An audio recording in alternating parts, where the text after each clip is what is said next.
مفتی ابرار صاحب کے بیانات سننے کے لیے مفتی صاحب کے آفیشیل چینل مفتی ابرار صاحب فلاحی آفیشیل کو سبسکرائب کریں۔ اعوذ باللہ من الشیطان الرجیم بسم اللہ الرحمن الرحیم ومن يهد الله فهو المهتد ومن يضلل فلن تجد لهم أولياء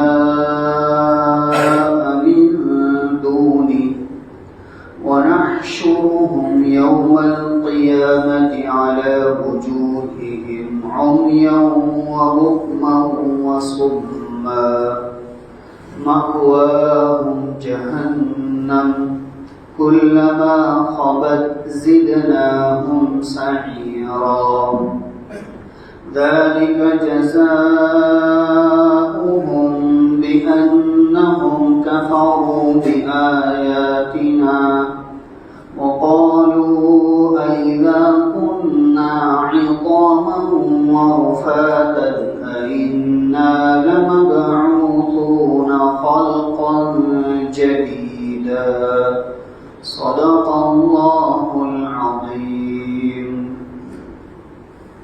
اور جس شخص کو اللہ ہدایت دے بس وہی صحیح معنی میں ہدایت یافتہ ہے، اور جس کو وہ گمراہ کر دے بس آپ ان کے لیے اللہ کے علاوہ کوئی کارساز اور مددگار نہ پاؤ گے، اور ہم ان کو قیامت کے دن اس حال میں جمع کریں گے کہ وہ اپنے چہروں کے بل آویں گے، اندھے ہونے کی حالت میں، بہرے اور گونگے ہونے کی حالت میں۔ ان کا ٹھکانہ جہنم ہوگا، اور جب وہ آگ ماند پڑ جاوے گی، دھیمی پڑ جاوے گی، ہم ان کو مزید بھڑکا دیں گے۔ یہ بدلہ ہے ان تمام اعمالوں کا جو انہوں نے کیا، یہ بدلہ ہے ان تمام اعمالوں کا جو انہوں نے کیا، اس طور پر کہ انہوں نے ہماری آیتوں کا انکار کیا، اور وہ یوں کہتے تھے کہ کیا ہم جب ہڈیاں ہی ہڈیاں رہ جاویں گے تو کیا پھر وہ دوبارہ اثر نو پیدا کرنے والا ہے؟ ان لوگوں کو معلوم نہیں ہے کہ اللہ تبارک و تعالیٰ کی ذات تو وہ ہے جو ساتوں زمین ساتوں آسمان کو پیدا کرنے والی ہے، وہ اس بات پر قادر ہے کہ ان جیسے اور پیدا کر دے، اور ان کے لیے ایک وقت مقرر ہے جس کے آنے میں کوئی شک نہیں ہے۔ اس کے باوجود یہ ظالم لوگ انکار ہی کے اندر آگے بڑھتے چلے جا رہے ہیں۔ یہ سورہ بنی اسرائیل کی 97، 98 اور 99 نمبر کی آیات ہے۔ ان تینوں آیتوں کے اندر اللہ تبارک و تعالیٰ نے ہدایت کے معاملے کو ذکر کیا ہے۔ اصل میں مشرکین مکہ کی بات چل رہی تھی کہ انہوں نے رسول اللہ صلی اللہ علیہ وسلم کو تکلیف پہنچانے کے معاملے میں کوئی موقع اپنے ہاتھ سے جانے نہیں دیا، ہر موقع کو غنیمت سمجھتے تھے، اور نبی اکرم صلی اللہ علیہ وسلم کو تکلیف پہنچانے کی ہر ممکن کوشش یہ لوگ کر لیتے تھے۔ لہذا آخر میں انہوں نے یہ بھی کوشش کی اور یہ بات بھی کہی کہ اگر اللہ کو کوئی رسول بھیجنا تھا، کوئی پیغمبر بھیجنا تھا تو اپنے فرشتوں کی جماعت میں سے کسی کو بھیج دیتے، اور فرشتوں کی جماعت میں سے کوئی آدمی آتا اور وہ آ کر ہمارے سامنے اللہ کا پیغام سنا تھا، ہم اس کی بات کو مان لیتے، تسلیم کر لیتے اور نبوت پر ایمان لے آتے۔ اللہ تبارک و تعالیٰ نے اوپر اس بات کو وضاحت کے ساتھ ذکر بھی کیا کہ دیکھو اگر ہم کسی فرشتے کو نبی بنا کر بھیجتے تب بھی یہ لوگ ایمان نہ لاتے، اور تب بھی یہ لوگ آپ کے جو ہے وہ اس فرشتے کے ہاتھ پر بیعت نہ کرتے۔ کیوں؟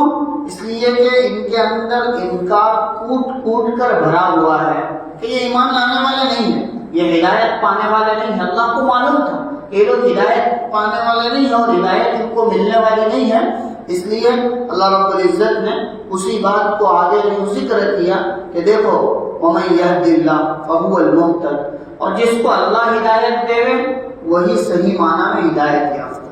ان کی باتوں سے کہا کہ آپ گھبراؤ نہیں۔ اصل میں رسول اللہ صلی اللہ علیہ وسلم کو یہ لوگ طرح طرح سے پریشان کرتے تھے۔ کبھی یوں کہتے تھے کہ دیکھو یہ آپ کے قریب کے اندر جو غریب فقیر مسلمان ہیں آپ ان کو اپنے سے دور کر دو، ہم ایمان لے آئیں گے، ہم آپ کی بات کو مان لیں گے، اور جب ہم ایمان لائیں گے ہماری برادری اور ہمارے قوم کے بڑے بڑے لوگ آپ کے ہاتھ پر ایمان لے آئیں گے۔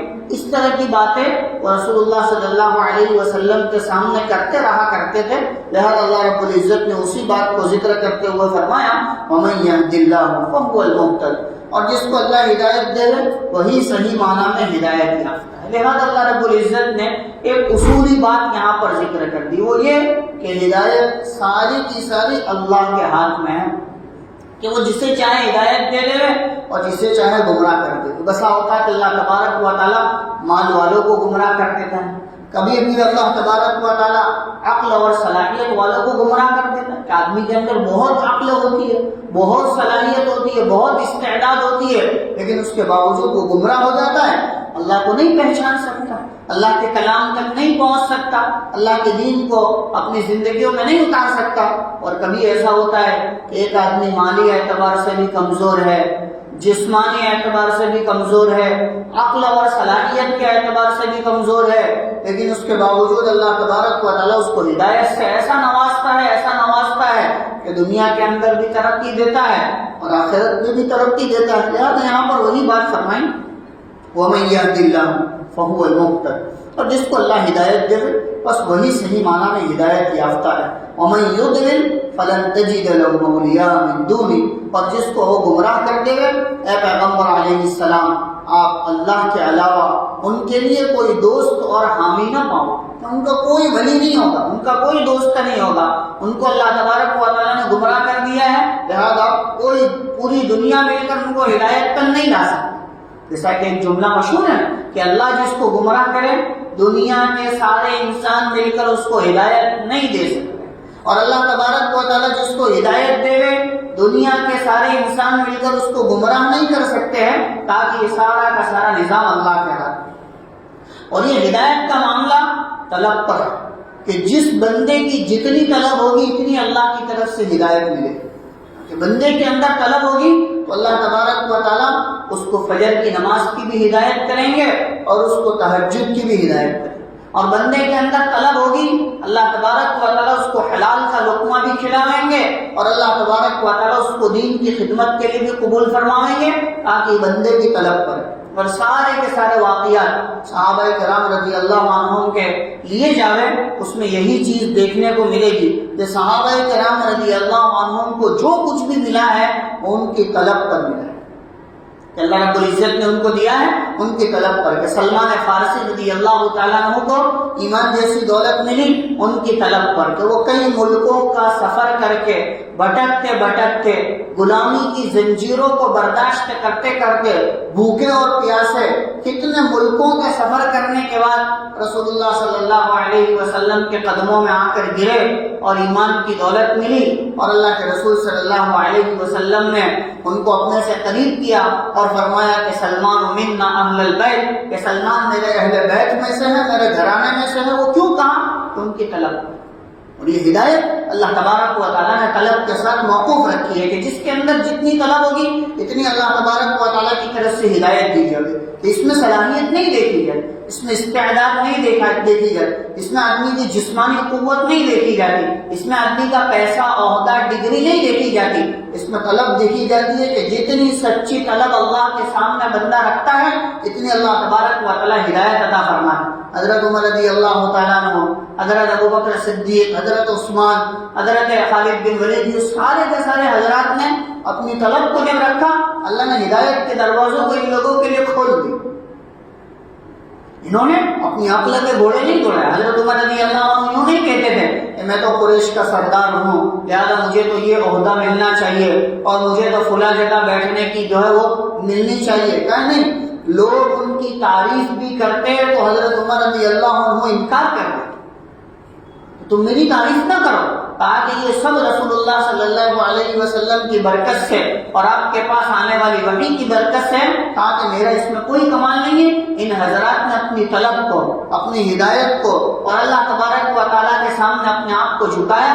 اللہ تبارک و تعالیٰ نے ان کو اتنا آگے بڑھایا. لہٰذا یہ اصولی بات اللہ رب العزت کہہ رہے ہیں. لہٰذا عام طور پر آدمی یہ سمجھتا ہے کہ ہدایت تو بہت زیادہ عبادت کرنے والے کو، بہت زیادہ اللہ تبارک و تعالیٰ سے قرب رکھنے والے کو ملتی ہے. آگے نہیں، یہ ہدایت جس کے اندر جتنی طلب ہوتی ہے اتنی اللہ تبارک و تعالیٰ عطا فرماتا. سونے والے دونوں ہیں کہ ایک سو رہا ہے وہ صبح میں 11 بجے اٹھے گا، اور ایک سو رہا ہے وہ فجر کی نماز سے پہلے اٹھ جائے گا. کیوں؟ اس لیے کہ اس کے اندر طلب ہے کہ اللہ کا یہ فریضہ میرے ہاتھ سے نہ چھوٹے اور اللہ تبارک و تعالیٰ کی ناراضگی کا ذریعہ اور سبب نہ بنے. لہٰذا اللہ اس کو اٹھا دیتا ہے اور وہ آ جاتا ہے اور نماز کو بھی ادا کر لیتا ہے. لہٰذا فرمایا وَمَن يَهْدِ اللَّهُ فَهُوَ الْمُهْتَدِ، اور جس کو اللہ تبارک و تعالیٰ ہدایت دے بس وہی صحیح معنی میں ہدایت یافتہ ہے. وَمَن يُضْلِلْ فَلَن تَجِدَ لَهُ أَوْلِيَاءَ مِن دُونِهِ، اور جس کو وہ گمراہ کر دے اے پیغمبر علیہ السلام آپ اللہ کے علاوہ اس کا کوئی ولی اور کارساز نہ پاؤ گے. وَنَحْشُرُهُمْ يَوْمَ الْقِيَامَةِ عَلَى وُجُوهِهِمْ عُمْيًا وَبُكْمًا وَصُمًّا، اور ہم ان کو قیامت کے دن ان کے چہروں کے بل اندھے ہونے کی حالت میں، بہرے اور گونگے ہونے کی حالت میں جمع کریں گے، جس کی تفصیل روایتوں میں ذکر کیا گیا کہ قیامت کے دن آنے والے انسان 3 طرح کے ہوں گے. پہلے نمبر پر وہ جو بہترین سواریوں پر لاوے جائیں گے اور ان کے کپڑے بھی عمدہ، ان کے چہرے بھی تر و تازہ، تاکہ بہت اچھی حالت نہ ہو. حالانکہ میدان حشر میں سارے کے سارے لوگ برہنہ ہوں گے، لیکن جب ان کو لے کر آیا جائے گا تو ان کے اعزاز کو اللہ تبارک و تعالیٰ یوں ذکر فرماتے ہیں کہ بہت اچھی حالت میں، بہت اچھی سواریوں کے ساتھ وہ لائے جائیں گے تاکہ یہ اللہ تبارک و تعالیٰ کے نیک اور مقرب بندے ہوں کہ اللہ رب العزت ان کو لائے. اور دوسرے وہ جو پیدل چل کر آئیں میدان حشر میں، جیسا کہ روایتوں میں ہم نے سنا کہ قیامت کے دن جب پہلی مرتبہ جو ہے وہ سور پھونکا جائے گا تو سب جو ہے وہ مر جائیں گے اور سارے کے سارے اپنی قبروں میں چلے جائیں گے. اور پھر جب دوسری مرتبہ سور پھونکا جائے گا تو سارے کے سارے اپنی قبروں سے اٹھیں گے، اپنی مٹی کو جھاڑتے ہوئے سب لوگ میدان حشر کی طرف چل پڑیں گے. نہ کوئی کسی سے سوال کرے گا، نہ کوئی کسی سے راستہ پوچھے گا، نہ کوئی کسی سے جو ہے وہ کوئی بات چیت کرے گا. سب لوگ ایک ہی سمت میں، ایک ہی طرف میدان حشر کی طرف چلتے ہوئے چلے جائیں گے. یہ میدان حشر کی ہولناکی ہوگی. تو لہذا وہاں بعض لوگ سواریوں پر آئیں گے، بعض لوگ پیدل چل کر آئیں گے، اور بعض لوگ وہ ہوں گے جو سر کے بل چل کر آئیں گے کہ اللہ تبارک و تعالیٰ ان کو سر کے بل چلا کر لاوے گا. صحابہ کرام رضی اللہ عنہم نے حضور علیہ الصلوۃ والسلام کو اس روایت پر جو ہے وہ سوال کیا اور پوچھا کہ اللہ کے نبی سر کے بل آدمی کیسے چل کر آئے گا؟ تو رسول اللہ صلی اللہ علیہ وسلم نے جواب دیا کہ جو رب دنیا میں ان کو پیروں کے بل چلانے پر قادر تھا وہ قیامت کے دن ان کو سر کے بل چلانے پر بھی قادر ہے، کہ وہ سر کے بل چلا کر لاوے گا. اور یہ ان کی ذلت ہوگی، یہ ان کی عزت نہیں ہوگی. کہ بھائی آدمی تواضع کے ساتھ کہتا ہے نا کہ بھائی مدینہ منورہ کے باب میں آدمی کہتا ہے نا کہ بھائی آدمی وہاں پیروں کے بل نہیں سر کے بل بھی چل کر جاوے تو اس جگہ اور مقام کا حق ادا نہیں کر سکتا. تو وہ تو ایک عاجزی ہوتی ہے، وہ تو اپنی کمتری بتلانا مقصود ہوتا ہے. وہاں اللہ تبارک و تعالیٰ جو ان کو سر کے بل چلا کر لائیں گے وہ ان کی ذلت ہوگی، ان کو ذلیل اور رسوا کرنا چاہتے ہوں گے. اس وجہ سے ان کے پیر اوپر کی طرف ہوں گے، ان کے سر نیچے کی طرف ہوں گے اور وہ ذلت و خاری کے ساتھ چلتے ہوئے آئیں گے. لہذا فرمایا وَنَحْشُرُهُمْ يَوْمَ الْقِيَامَةِ عَلَى وُجُوهِهِمْ عُمْيًا وَبُكْمًا وَصُمًّا، اور ہم ان کو قیامت کے دن ان کے سروں کے بل چلتا ہوا جمع کریں گے اس حال میں کہ وہ اندھے ہوں گے، نابینا ہوں گے، بہرے اور گونگے ہوں گے. مأواہم جہنم، ان کا ٹھکانہ جہنم. کہ اللہ تبارک و تعالیٰ بعض لوگوں کو قیامت کے دن نابینا ہونے کی حالت میں اٹھاوے، بعض لوگ اندھے ہونے کی حالت میں اٹھائے جائیں گے. تو وہ کہیں گے اللہ دنیا میں تو آپ نے ہم کو آنکھوں والا بنایا تھا، آج میدان حشر میں ہم کو اندھا بنا دیا. تو اللہ رب العزت کہے گا کہ جس طرح تو نے دنیا میں ہماری آیتوں کا انکار کیا، ہماری آیتوں سے روگردانی کی، اور تو دنیا میں ہماری آیتوں سے ایسی زندگی گزارتا تھا جیسا تو اندھا ہو چکا ہے، کہ ہماری آیتوں سے اندھا ہو کر زندگی گزارتا تھا، آج ہم نے تیری جو ہے وہ نابینائی کو چھین لیا. اللہ نے قرآن میں ذکر کیا ہے اس کو. وَكَذَلِكَ الْيَوْمَ تُنْسَى کہ جس طرح تو نے ہم کو بھلا دیا آج ہم تجھے بھلا دیں. کہ دنیا میں تو نے ہم کو بھول کر زندگی گزاری کہ کبھی ہم کو یاد ہی نہیں کیا. اپنی زندگی میں مست رہتا تھا, اپنی خواہشات میں مست رہتا تھا, یوں سمجھتا تھا کہ یہ سب میرا ہے, میں جیسا چاہے استعمال کروں. اللہ تبارک و تعالیٰ میدان حشر میں یوں کہے گا وَكَذَلِكَ الْيَوْمَ تُنْسَى اور اسی طرح آج میں نے تجھے بھلا دیا کہ آج میں تجھے نہیں جانتا کہ کون ہوں اور تو کیا ہے. تو لہٰذا اللہ تبارک و تعالیٰ بعض لوگوں کو نابینا ہونے کی حالت میں جمع کریں گے, بعض کو اندھے اور بہرے ہونے کی حالت میں جمع کریں گے. اللہ رب العزت آگے فرماتے ہیں مأواہم جہنم, ان کا ٹھکانہ جہنم ہوگا. اور اس کی صفت کیا ہے؟ کلما خبت زدناہم سعیرا, اور جب جب وہ ہلکی پڑے گی یعنی جب جب وہ بجھنے لگے گی ہم اس کو اور زیادہ بھڑکا دیں گے, تو اس کی آگ کو اور زیادہ تیز کر دیں گے. یہ کیوں؟ ذالک جزاؤہم بأنہم کفروا بآیاتنا, یہ ان چیزوں کا بدلہ ہے کہ انہوں نے ہماری آیتوں کا انکار کیا. اللہ تبارک و تعالیٰ کی قرآن کی آیتیں, اللہ کے دین کی آیتیں, اللہ تبارک و تعالیٰ کی باتوں کا انکار کیا تھا. اور یوں کہتے تھے فَإِذَا كُنَّا عِظَامًا وَرُفَاتًا أَإِنَّا لَمَبْعُوثُونَ خَلْقًا جَدِيدًا, کہ یہ کافر اور مشرک یوں کہتے تھے کہ جب ہم ہڈیاں ہی ہڈیاں رہ جائیں گے, یعنی ہماری ہڈیاں اور ہڈیاں بھی جو ہے وہ چورا چورا ہو جائے گی, أَإِنَّا لَمَبْعُوثُونَ خَلْقًا جَدِيدًا, تو کیا ہم کو اثر نو دوبارہ پیدا کیا جائے. یعنی مشرکین مکہ یہ مذاق اڑاتے تھے. اللہ کے رسول صلی اللہ علیہ وسلم کے سامنے بطور استہزاء کے کہتے تھے. یہ سوال ان کا اس وجہ سے نہیں تھا کہ وہ رسول اللہ صلی اللہ علیہ وسلم سے سوال کر رہے تھے, پوچھ رہے تھے اللہ کے نبی ہم جب ہڈی ہو جائیں گے اور ہماری ہڈیاں بھی گل سڑ کر ختم ہو جائے گی تو پھر ہم کو اثر نو پیدا کیا جائے گا, جیسا کہ ایک ایمان والے کا سوال ہوتا ہے. تو آپ وہ اپنی جگہ پر یہ تو مذاق کے طور پر یوں کہتے تھے کہ ایسا ہو سکتا ہے, یعنی مذاق کرتے تھے. جیسا کہ جو ہے وہ ایک مشرک کے باب میں یہی بات کہی گئی کہ رسول اللہ صلی اللہ علیہ وسلم کے سامنے ایک ہڈی لے کر اور ہڈی کو ایسا مسل کر اس کو چورا چورا کر دیا, اور چورا چورا کرنے کے بعد یوں کہنے لگا تمہارا رب یہ ہڈی جس کو میں ریزہ ریزہ کر چکا ہوں اس کو دوبارہ پیدا کرے, وہ کیسے ہو سکتا ہے؟ تو وہ تو نہیں ہوگا. اللہ تبارک و تعالیٰ یہاں پر وہی بات کہہ رہے ہیں کہ دیکھو ذالک جزاؤہم بأنہم کفروا بآیاتنا. قرآن کریم میں اللہ تبارک و تعالیٰ نے زیادہ تر باس بعد الموت, مرنے کے بعد دوبارہ اٹھائے جانے کو اہتمام کے ساتھ ذکر.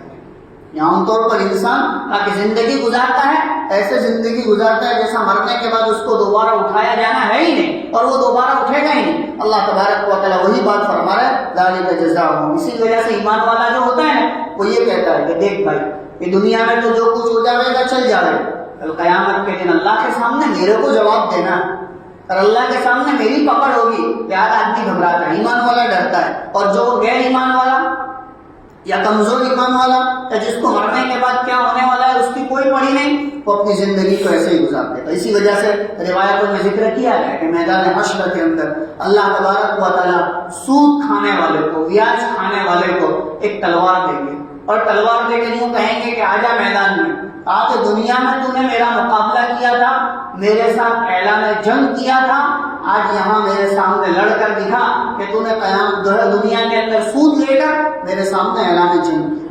اللہ تبارک و تعالیٰ وہاں اس کو جو ہے وہ تلوار دیں گے ہاتھ میں اور یوں کہیں گے کہ مجھ سے مقابلہ کر کے جس طرح تو نے دنیا میں مجھ سے مقابلہ کیا تھا آج موقع ہے تو میرے سامنے آ اور میرے سامنے آ کر مقابلہ. آدمی تھر تھرا کر رہ جائے گا, اللہ کی کبریائی کے سامنے کیا مقابلہ کرتا ہے. اس لیے کہ قرآن کہہ رہا ہے کہ میدان حشر میں اللہ تبارک و تعالیٰ کی تجلیات کا ظہور ہی کچھ اور ہو. اس وقت اس کی قہاریت غالب ہوگی, اس کی بادشاہت غالب ہوگی. کوئی آدمی کسی کی سفارش کرنے کو تیار نہیں ہوگا, سفارش کرنا تو بہت دور کی بات, کوئی نبی کسی کے لیے سفارش کرنے کو تیار نہیں ہوگا. ابتدائی ماحول ایسا, اسی لیے روایتوں نے ذکر کیا ہے ایسا آدمی جو پیدا ہونے سے لے کر موت تک سجدے کی حالت میں زندگی گزاری, یعنی پلک جھپکنے کے برابر اللہ کی نافرمانی نہ کی ہو, وہ قیامت کا ماحول دیکھ کر, قیامت کا منظر دیکھ کر یوں کہے گا کہ آج تو میں ہلاک ہو جاؤں, آج مجھے کوئی نہیں بچا سکے, آج میری حالت کیا ہوگی, کہا کہ کوئی کچھ نہیں کہہ سکتا. ایسے موقع پر اللہ تبارک و تعالیٰ ایمان والے کو سلامتی عطا فرمائیں گے اور اس کو جنت میں داخلہ نصیب فرمائیں گے. لہذا فرمایا کہ کافر لوگ یوں کہتے تھے ذالک جزاؤہم بأنہم کفروا بآیاتنا, یہ سب ان کا بدلہ ہے اس طور پر کہ انہوں نے ہماری آیتوں کا انکار کیا اور یوں کہتے تھے اَإِذَا كُنَّا عِظَامًا کہ کیا جب ہم ہڈی ہو جاویں گے اور ریزہ ریزہ ہو جاویں گے تو کیا وہ ذات ہم کو دوبارہ اثر نو پیدا کرے گا؟ یعنی مذاق کے طور پر کہ ایسا تو نہیں ہوگا۔ اللہ تبارک و تعالیٰ ان کو سمجھانے کے لیے کہتے ہیں اولم یروا ان اللہ الذی خلق السماوات والارض، کیا یہ لوگ دیکھتے نہیں ہیں؟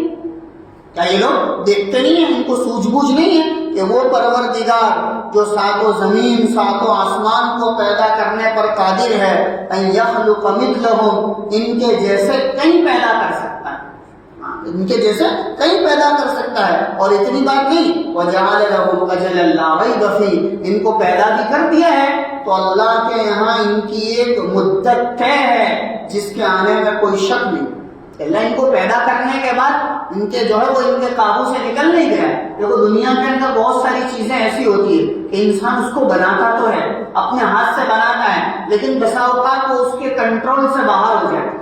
بسا اوقات آدمی گاڑی پر بیٹھتا ہے، بھائی گاڑی آدمی کے کنٹرول سے باہر ہو جاتی ہے تو آدمی کا ایکسیڈنٹ ہو جاتا ہے۔ کوئی جانور بہت برسوں سے آدمی پالتا ہے لیکن وہ جانور کبھی جو ہے وہ بگڑ جاتا ہے اور اس کے کنٹرول سے باہر ہو جاتا ہے، وہ کئی انسانوں کو جو ہے مار ڈالتا ہے۔ جیسے ہاتھی پالنے والے بہت سارے ایسے ہوتے ہیں کہ کبھی ہاتھی ان کے کنٹرول سے باہر ہو جاتا ہے، اس کا خود کا پالا ہوا، اس کے ہاتھ میں رہنے والا، برسوں سے اس کو کھلانے والا، لیکن قابو سے باہر ہو جاتا ہے اور جو ہے وہ نہ جانے کتنے لوگوں کو مار دیتا ہے۔ جیسے شیر، بہت سارے لوگ شیر پالتے ہیں، بہت سے مرتبہ ہم نے سنا کہ وہ شیر جو ہے بگڑ جاتا ہے تو کس کو کھا گیا؟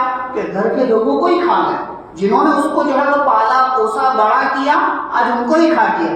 لیکن اللہ رب العزت کے یہاں یہ معاملہ نہیں ہے۔ جس مخلوق کو اللہ نے پیدا کیا وہ مخلوق اللہ کے پورے قبضے و قدرت میں ہے، کبھی وہ بگڑ نہیں سکتی، کبھی وہ اللہ کے قابو سے باہر نہیں جا سکتی، کبھی وہ اللہ کے کنٹرول سے باہر نہیں جا سکتی، اللہ کی طاقت اور قدرت۔ اسی لیے کہا نا کہ کسی نے سوال کیا کہ اللہ آپ نے یہ سب مخلوق پیدا کی ہے اتنی ساری، کہ یہ ساری کی ساری مخلوق مل کر آپ کی نافرمانی پر آ جائے تو کیا ہو؟ یہ سب 18,000 یا جتنی بھی ہو یہ سب اللہ کی نافرمانی پر ایک ساتھ اتر جائے تو کیا ہو؟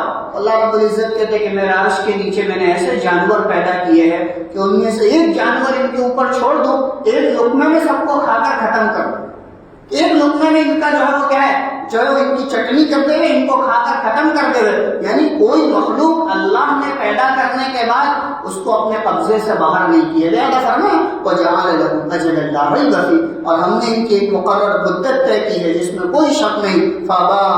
فَأَبَى الظَّالِمُونَ إِلَّا كُفُورًا، اس کے باوجود یہ ظالم لوگ نافرمانی ہی میں آگے بڑھتے چلے جا رہے ہیں کہ ان کے اندر نافرمانی اور سرکشی بڑھتی ہی چلی جاتی ہے۔ اللہ تبارک و تعالیٰ سے دعا ہے اللہ ان آیتوں کو صحیح معنی میں سمجھنے کی توفیق عطا فرمائے، اور جو ہدایت کی باتیں اللہ نے اس آیتوں میں ذکر کی ہے ہم سب کو اللہ تبارک و تعالیٰ ان ہدایت کی باتوں پر چلنے کی توفیق عطا فرمائے۔ وآخر دعوانا الحمدللہ رب العالمین۔